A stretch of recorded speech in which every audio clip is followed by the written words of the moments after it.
Zone Australe, avec les peintures Movilac Réunion et Air Mauritius. Partez pour Zone Australe avec Aliso à Voyage.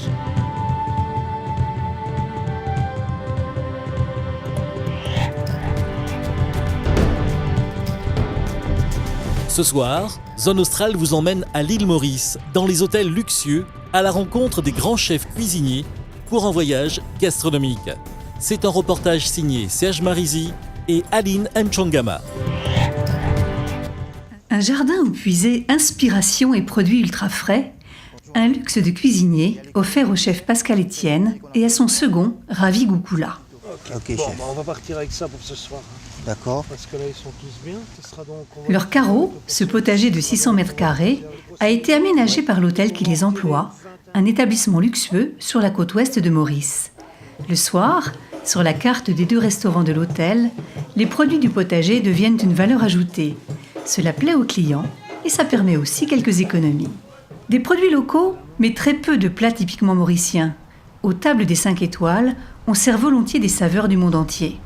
Donc d'abord, on est basé certainement sur la cuisine indienne, vu qu'on possède 6 cuisiniers indiens dans notre équipe. À côté de ça, on a tout le reste de la cuisine asiatique, donc une touche vietnamienne, une touche de Thaïlande.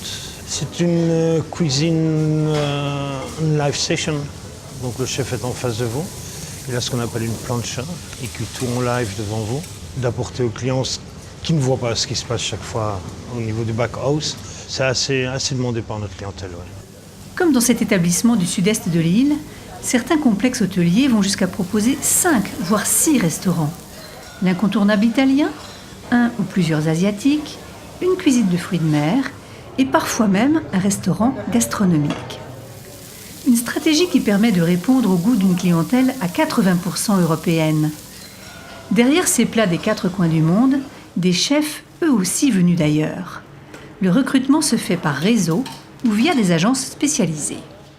Pour le restaurant chinois, on a été chercher 2 chefs dans le fin fond de la Chine, un maître Lamian qu'il fallait trouver dans la province de Guangzhou et un autre chef du côté de Sanya. Mais encore une fois, ce sont des techniciens. Donc, le plus compliqué, c'est d'aller trouver le chef exécutif pour orchestrer tous ces techniciens. Et dans cet hôtel, le chef exécutif est réunionnais. Donc après ça, en cuisson, donc on fait juste revenir l'agneau. En cuisine, David Laval se sert de son expérience à l'international. Ce soir, on a... J'ai eu la chance de travailler avec beaucoup de chefs du monde entier, puisque à l'époque, je travaillais dans une cuisine où il y avait 144 chefs.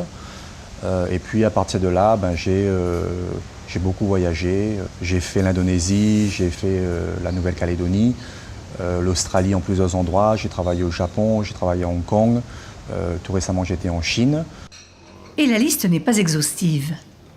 L'autre constante dans la plupart de ces complexes hôteliers, c'est le buffet. De nombreux couverts pour la rentabilité, mais aussi pour l'ambiance.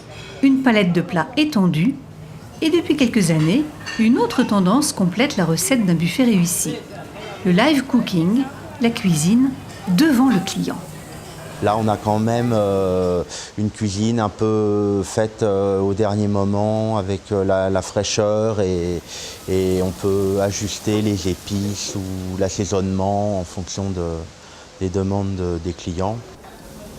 C'est pas fait comme à l'époque où on mettait la nourriture dans une ambiance chaude et puis les gens se servaient. Là, la clientèle recherche ce côté interaction avec le cuisinier et donc la clientèle. Une évolution de la gastronomie à Maurice qui s'expose sur les buffets, mais pas seulement. En bordure de la célèbre plage de Trou-aux-Biches, au nord de l'île, cet établissement fondé au début des années 70 est l'un des premiers complexes hôteliers de l'île. Depuis son ouverture, en cuisine, c'est le chef Paul qui officie. J'ai commencé ce métier, j'avais 16-17 ans, en 1967.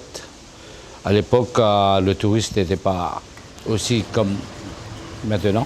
On commençait cette aventure et j'ai eu l'occasion de commencer à apprendre à faire la cuisine parce qu'avant, c'était la cuisine de la maison, c'était pas structuré, cadré, de savoir employer des mots techniques. J'ai essayé de lire un livre de recettes, on ne comprenait rien. Depuis, avec l'arrivée de clients étrangers, les cuisiniers mauriciens se sont adaptés. Mais la cuisine, ce sont aussi des chiffres. Et là aussi, les établissements mauriciens se sont mis à la sauce internationale. Alors, je vais vous dire, tous les hôtels de Maurice, on va aller sur un coût d'opération de entre 25 et 35%. 35%, ça veut dire que les coûts sont à 35% des recettes qu'on a du restaurant. Des impératifs financiers qui échappent bien souvent aux clients. Dans ces hôtels, la demi-pension est incluse dans le prix de la chambre. Ici, à Trou-aux-Biches, on compte 20 € de repas pour une chambre à environ 500 €. Dans cet autre établissement, à Walmart, dans l'ouest de l'île, sur les 950 € que coûte la nuitée, on consacre 80 € à la demi-pension. Mais certaines consommations viennent en supplément. Et pour mieux vendre, des hôtels ont mis en place des formations. On les forme sur le upselling. Sur le upselling, ça veut dire apprendre à vendre. Ce qui peut nous augmenter aussi notre chiffre d'affaires et tout, mais parce que ça s'apprend. La vente, ça s'apprend, c'est pas au hasard, c'est la façon de parler aux clients, la façon de poser des questions afin que ce soit des questions ouvertes et pas fermées.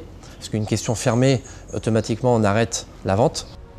En salle comme en cuisine, les standards internationaux de la gastronomie se sont imposés dans les 5 étoiles de l'île.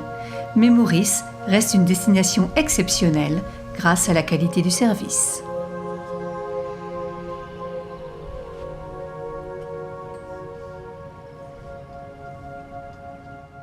Avec Zone Australe, nous poursuivrons notre voyage à l'île Maurice pour découvrir les activités proposées aux touristes.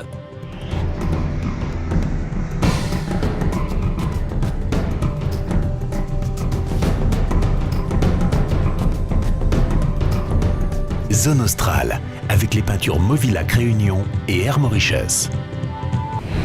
Évadez-vous vers Zone Australe avec Aliso à Voyage.